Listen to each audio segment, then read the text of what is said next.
for the vision is yet for an appointed time. But at the end it shall speak and not lie. Though it tarry, wait for it, because it will surely come. It will not tarry.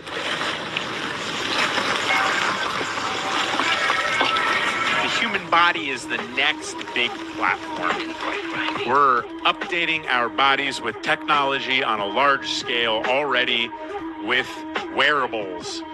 But all of the wearables we wear today will be implanted in our bodies within the next 5 to 10 years. Everything is done in stages. After the RFID goes in the card and then your passport, it's going to go into your body.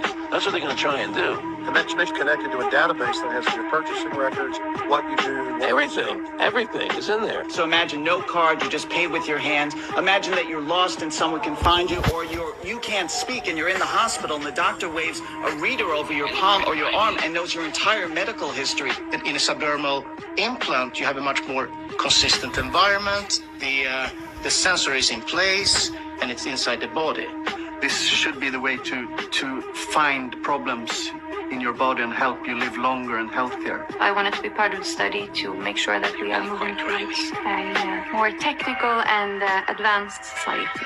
And we have a lot of examples now where a sensor put right underneath the skin can sense things like oxygen and other chemicals that are very important to our metabolism. And not just sense that for a day or a week or even a month, but we imagine that sensing these parameters can go on for a period of years. Mr. President, today we are making American health technology remarkably great again.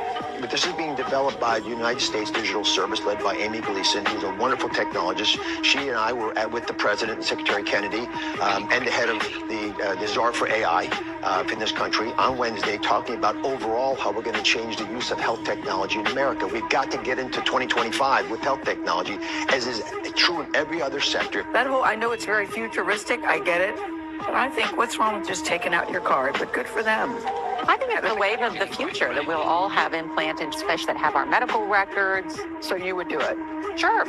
Now, implantables are not just healthcare. Implantables can be used for other areas. And I do think that there's a strong movement towards that. We as a company focus on healthcare, but there could be many other applications. And you could have one implant that does multiple things. This is the mark of the beast.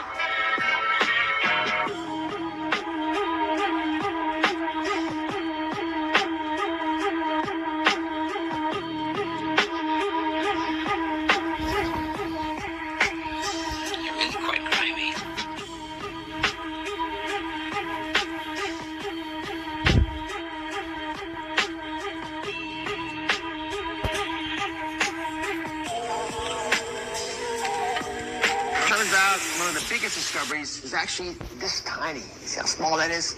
This little dish may be the next big thing. And it sounds like it's right from a sci-fi movie, but people all over the world are implanting these into their wrists. So I asked my producer, Dean, to find out more about this cutting-edge technology and what it could mean for your health.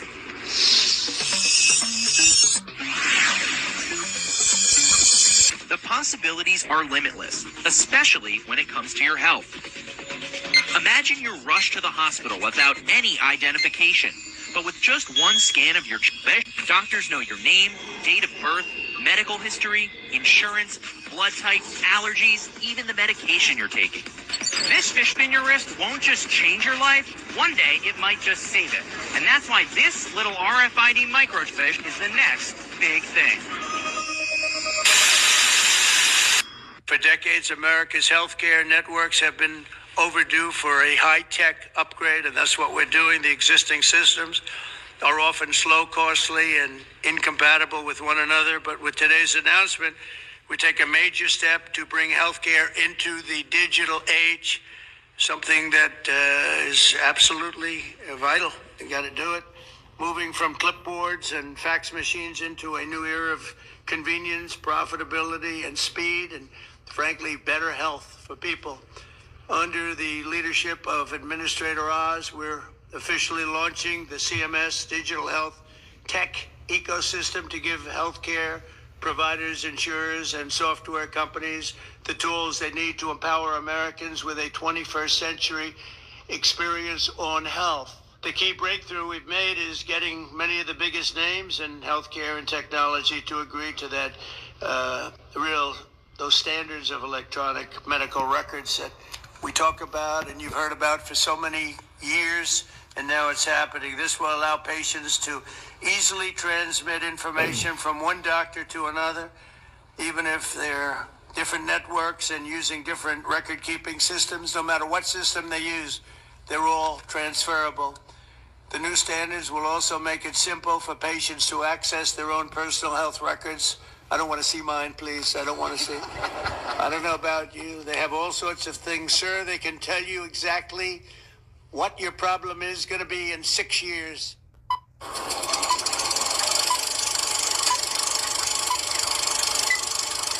I'm going to be speaking to the Congressional Health Caucus week after next to talk about some things, because it's very important that people put forward a plan. And, the thing that I favor is using electronic medical records that are embedded in a microchip, not in cyberspace so that anybody can get it. And think about the savings.